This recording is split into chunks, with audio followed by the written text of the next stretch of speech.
October 2nd, 2019, off of Brook Gilman at University of Washington. And over here we are part where they have signs and exhibit of the native vegetation, including Oregon grape and common snowberry, beautiful, and Indian plum.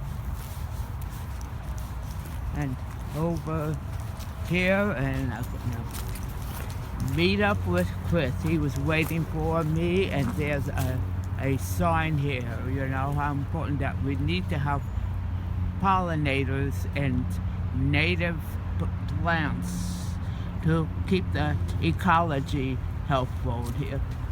Big leaf maple is another one here.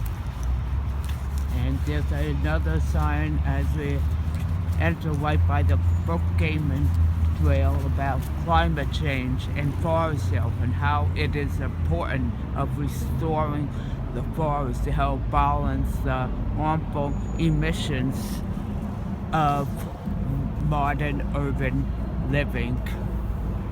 And here is Chris.